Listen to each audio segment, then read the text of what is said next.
Hey, what's going on, everybody? Welcome back to the channel. This is the new McLaren 600Lt.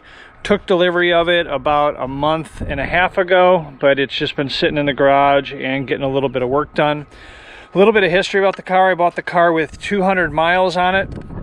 It was I bought it from a local dealer here, Chicago Motor Cars. Check them out. I apologize for the wind noise. Chicago Motor Cars, they're awesome. They have a lot of high-end exotic type cars, and I bought a couple cars from them now, and I did pick this one up. So again, 200 miles it had on it when I bought it.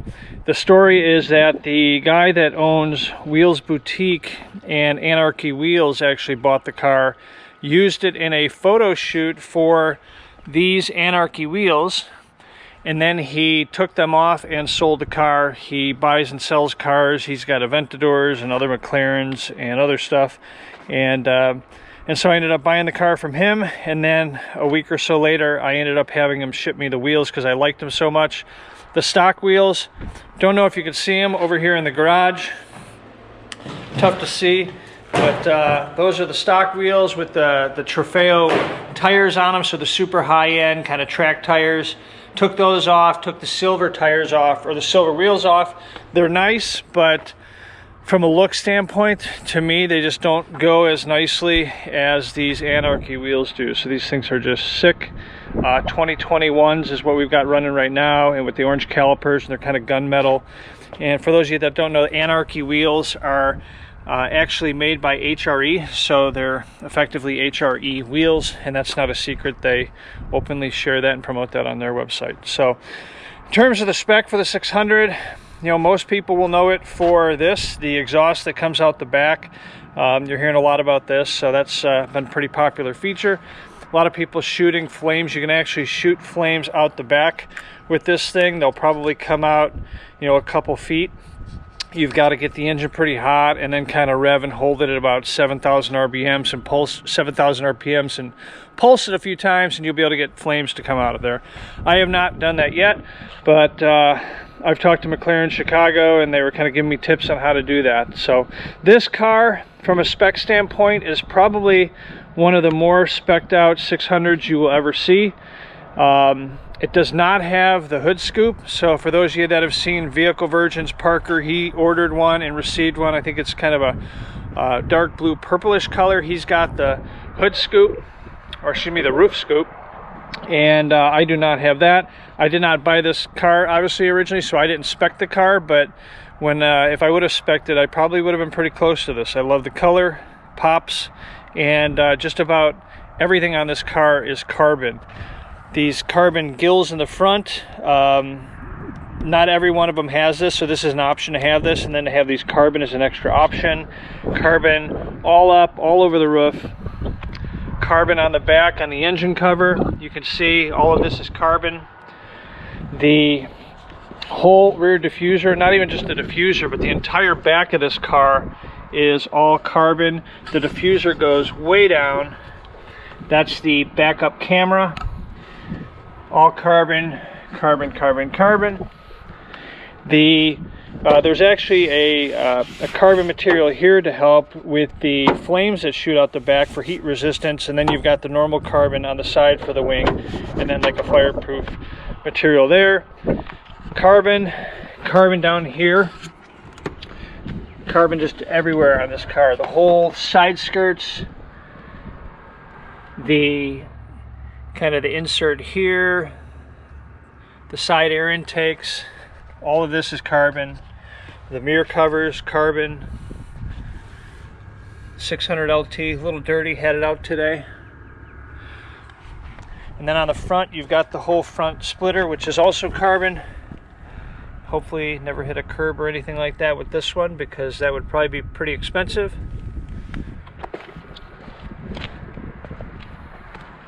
And that's it on the outside. So let's take a look. Let's look in the back real quick. Again, sorry for the wind noise here. I say look in the back, there is no back. Let's look in the front, sorry. So used to my other cars here. So we do have a small frunk here in the front. Not a whole lot going on here. Got a jacket in here and some cleaning stuff and a battery charger. Your owner's manual can go right here. This is the port for the charger, which is down here.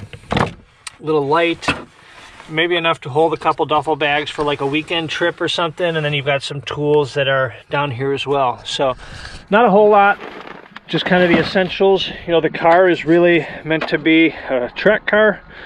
And so everything about this car is meant to keep it light. Over the 570, so this car has got 600 horsepower roundabouts. From a spec standpoint, I'm not going to give you all the details. You can get that on other sites. I'm going to give you kind of the layman's tour of the car. To get into the car, it's got a button underneath here, so you can kind of find it and index and find it right there. And it flips up. So this car does have the Senna seats, which is a big upgrade. So they're the carbon seats, and you wouldn't be really surprised how comfortable these are. I'm actually 6'3", and I fit in this car in these with these carbon seats. They do hug you on the sides. There's obviously not a lot of flex or bend to them like you'd get on a typical cloth seat. We did have to take the seat and move it back. It's in the furthest back in the lowest position so that I can fit. The passenger seat isn't quite that low, but we probably move that one back too over time. And the bottom here, a little bit dirty, but kind of give you a... This is carbon tub. There is nothing there. There is no carpet. There's simply a floor mat, which pops out really easily. But what you have, carbon, you've got, I think, 7 pads that sit on the seat, which are actually pretty comfortable. And everything else in here is Alcantara leather, but a little bit of a McLaren accent here. I have seen some specs where this is actually carbon. This one does not have that. Here you have a manual release for the door, in case you're in it and for some reason you lose power and you can't automatically open the doors. But let's go jump inside. We'll take a look.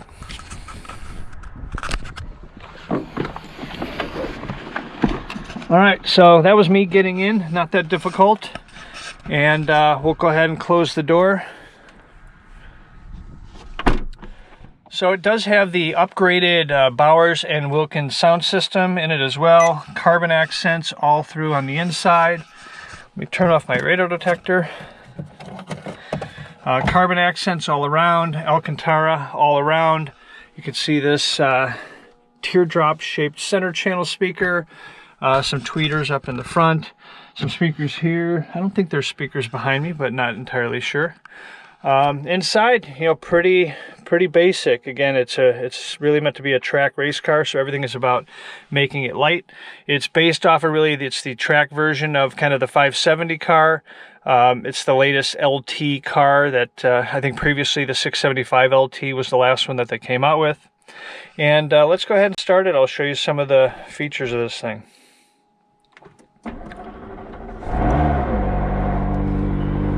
So straighten this out. So you can see I'm up to 524 miles, so I've put about 250 miles on it so far. Behind me, it's warm enough now so you can't see the exhaust coming out, but one thing you do see there is my radar detector. The 12 volt power is down here in the armrest, and so unfortunately I didn't want to have a cord running from here to the windshield, so I ended up just plugging my 360 radar detector into the back for now. I'm going to be getting either a K40 or I'll wire something in up here, and then I'll be all set. The car, once it warms up in a second, the idle will come down a little bit. So this is the car. So, you know, the gauges, a lot of this is configurable. You can customize quite a bit. You'll notice down here the H and the P that are both in normal right now. So this is kind of the normal driving mode. And down here is where you control things like the sport mode and the track mode. So there's different dials here.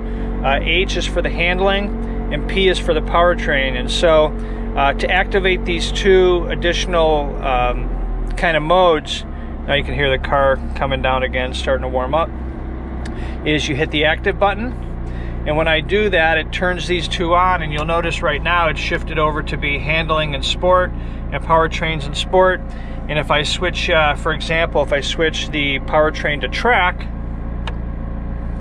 it switches over to track and it changes the displays. So these displays will interact based upon whatever mode you're in. They'll change up to, you know, kind of adjust to whatever it is that you're doing. Generally, if you're in track, you know, you're more focused on things like RPMs, and so you get the full RPM gauge, and you get some shift indicators here to kind of tell you when you're redlining, or if you're in manual and you want to, you know, some guidance on when to be shifting. Additionally, you know, you can force the car into manual, otherwise it's on automatic, so this is the button to do that. It does have paddles here on both sides, and these are the two-way paddles, which I think I heard McLaren's one of the only companies that do this. So I can shift up here, but I can also shift down. So if I go up, I'm sitting idle, so I'm not going to be able to get into second or third, but by pushing the pedal back in, you can actually downshift with this car. So if you're driving with one hand, whether it be the left or the right, you can actually shift up or down just based on the one paddle and how you're pushing forward or back. Other things down here, this is the traction control, so you can turn that off if you want to. There's a launch control. I haven't used that yet. I don't know what that does up here. Apparently you have to have it in probably track mode or sport mode to do that. This is the automatic off, so if that's on, you know, when you're at stoplights, it'll stop automatically to conserve energy. I try to keep that off as much as possible, because usually you want to get up and go, but it's pretty responsive. If you want to, you know, you can shift into drive by simply hitting the paddle and pulling it forward, or you can hit the drive button if you want to do that. Neutral to put into neutral. You'll see it goes to neutral, and then reverse if you want to go to reverse, and you'll see a nice backup camera right in the middle of the display there, and the rear view mirrors will tilt to accommodate kind of backing up. So put that back in drive, and here's a button just to open the front trunk, and this is the door lock button, so locking and unlocking of the doors. Not a whole lot of storage. You could probably fit like a drink or a coffee or a bottle of water or something right here. I've done that.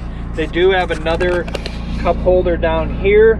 Not optimal. You know, I usually kind of put my phone down there, and everything else is pretty bare. There is a small net over here that you could use to put maybe some personal effects if you were out for the day.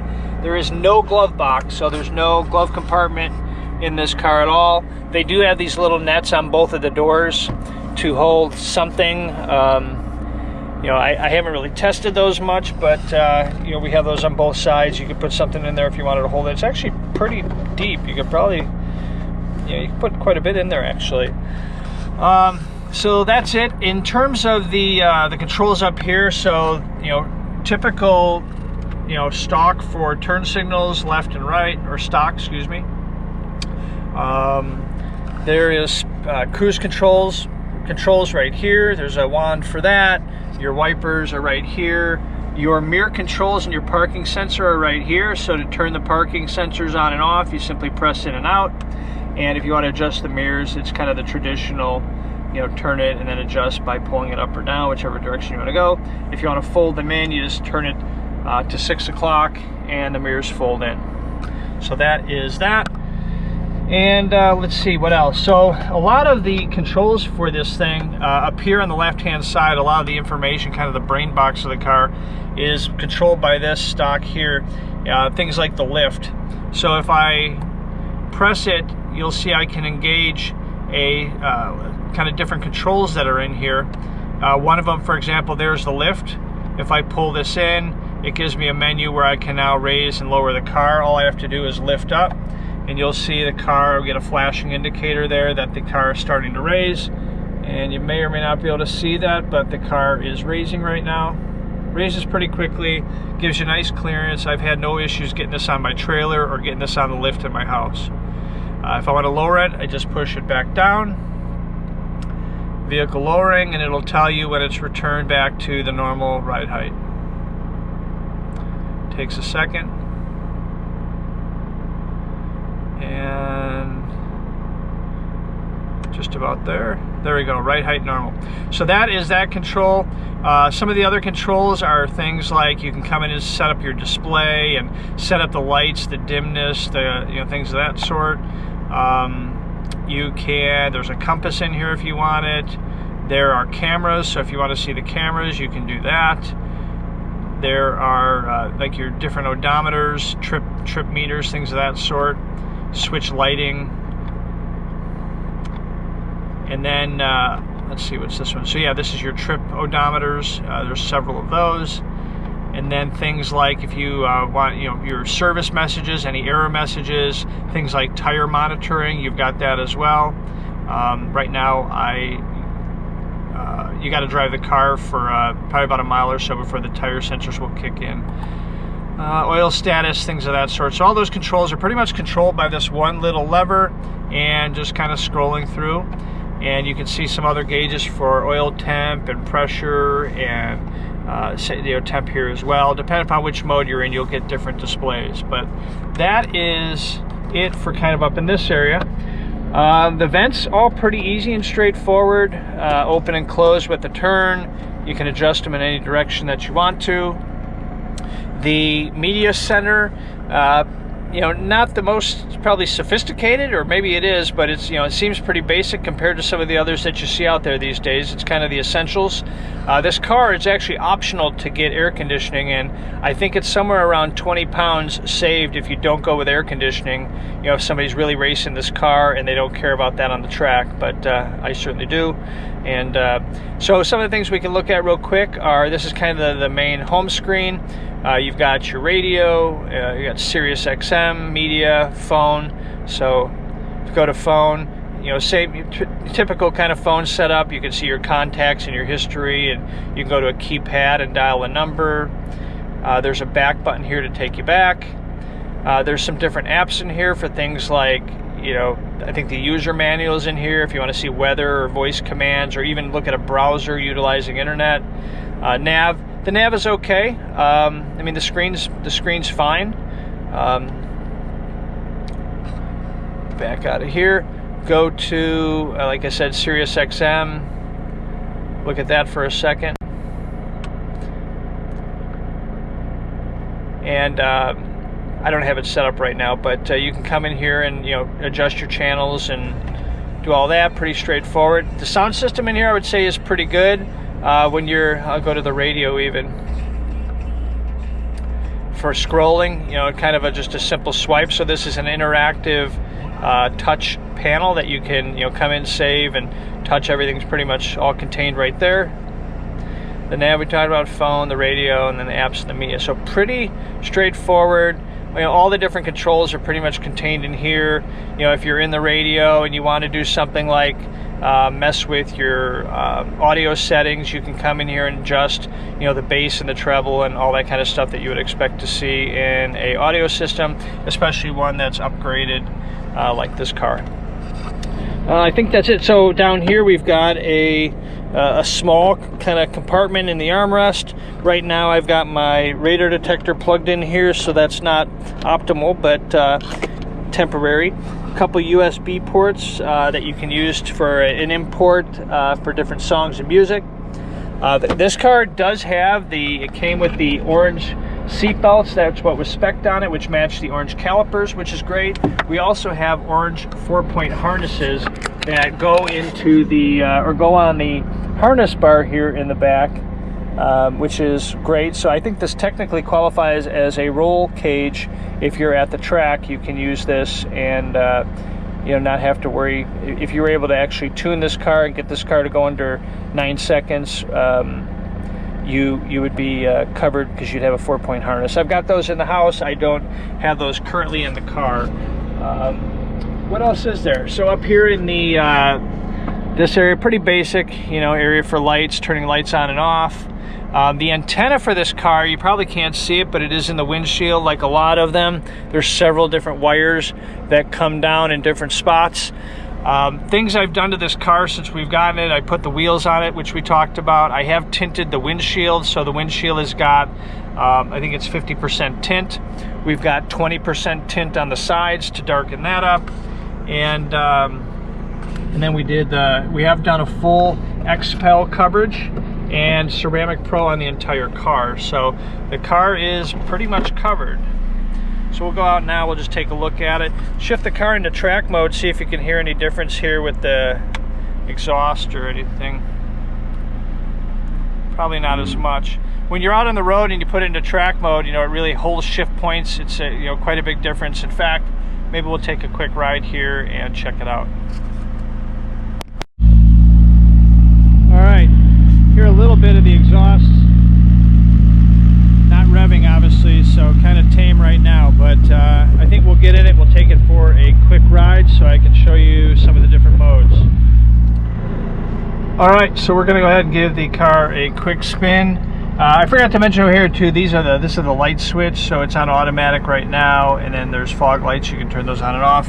And then way down here is the brake, which you do use quite a bit, the parking brake. So you have to put your foot on the brake and then push that to make that go off. And now we'll try and get out of the driveway here and get this thing, take it for a quick spin. So to shift into drive, you can either just pull the pedal forward, or you can hit this drive button down here. I generally hit the paddle. And right now, again, it is in track mode. I'm going to turn that off right now, so I'm going to put it back in normal mode. You'll see normal handling, normal powertrain. And here, you know, the shifts will be pretty easy and often. Not sure how much of that noise is carrying into the GoPro, but you know, you've got the engine directly below or behind your head, so it's definitely an experience. And you know, it's not a quiet car. If you want a quiet car or a quiet sedan, this is not what you buy, because you can hear everything. You can hear the noise coming out of the back of the engine there. So we'll go ahead and take it for spin here, give you some sense for it. Hopefully some of this translates through the audio and the video.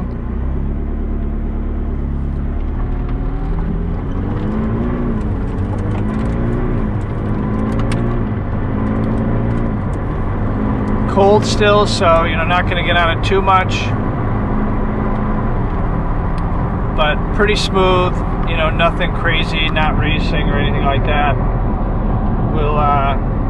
There are some roads up here that are kind of off the beaten path with no traffic, so we'll probably go there so we can show you a little bit more.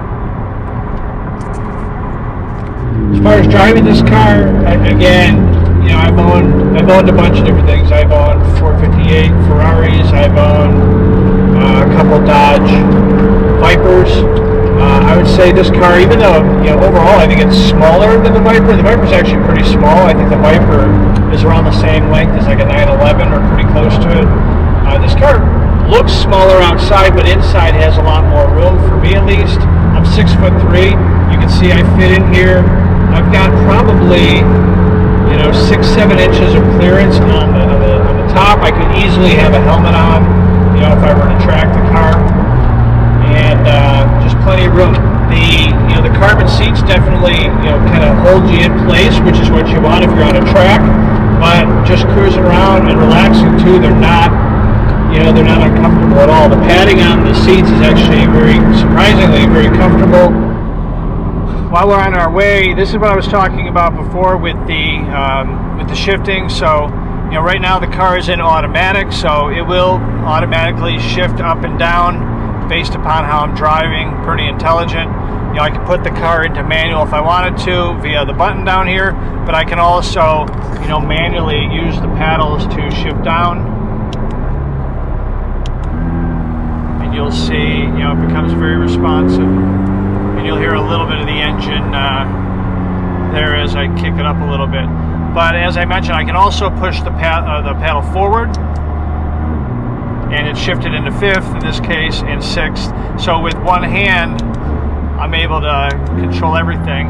And now you'll see it'll say it's an auto and manual, so it'll essentially drive for a period of time, and once it kind of realizes you've normalized around whatever temperature or speed you're driving, it shifts back into automatic mode, and you're good to go there. So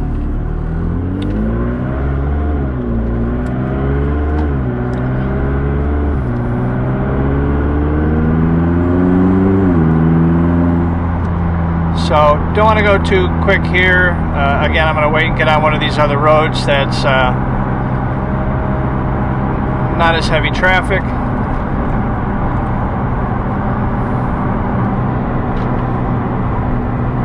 This car absolutely corners like it is on rails. It feels like you are driving a bigger, faster carbon go-kart. Especially when it's in track mode, you can really feel every bump and crack in the road. Right now it's in normal mode, and so still extremely responsive, corners on rails, but you know, it's comfortable as well. I mean, I do rallies, and I don't think I'll have any issues doing rallies in this car. Shouldn't have any problems with that at all. So now I'll show you just kind of if I switch the car into active mode.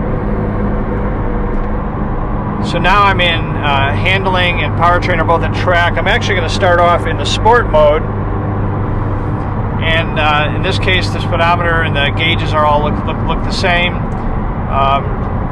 but it'll be more responsive. So it does tighten up the handling and the suspension a little bit, not all the way to the track mode, but it does tighten it up. You'll hear it, see it'll hold shift points a little bit longer.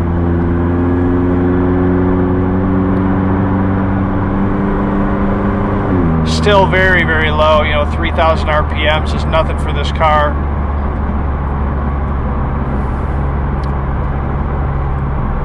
And then the same thing now in track mode. You'll see that you'll hear the car instantly kind of kicked up from an RPM standpoint, and I'll downshift here just to demonstrate. You can see, you know, the shift lights, which are nowhere near even lighting up now because the car's, you know, got so much room in this particular gear.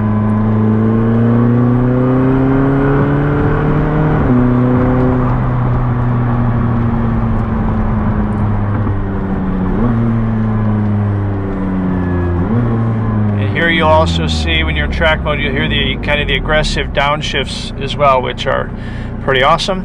And you can do that manually as well if you want, but I am still in the automatic mode.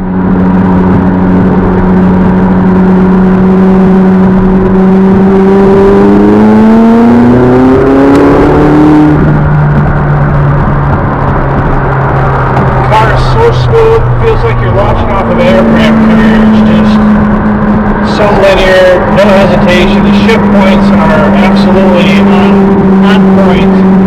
There's no jerkiness, no nothing to this car. It's just solid power. I love those downshifts.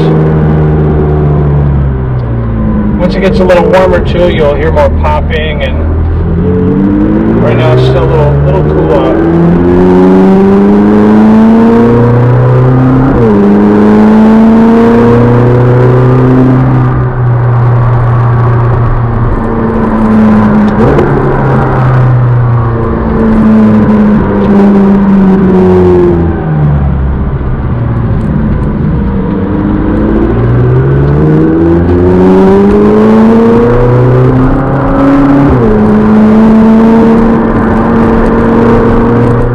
Is it for today. Thanks for watching the video.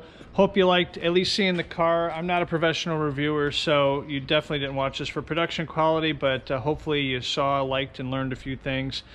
Please do us a favor. If you liked the video, give us a like, give us a thumbs up, share, comment, let us know where you're from, let us know what you think of the new 600LT. What do you think of the colors? What do you think of the carbon? What do you think of the interior? We love the car, and look forward to sharing this with you on the channel throughout this next summer. And if you're in the Chicagoland area and you see us out at a show, please stop by and say hello. So talk to you soon. Hope everybody is well. Take care.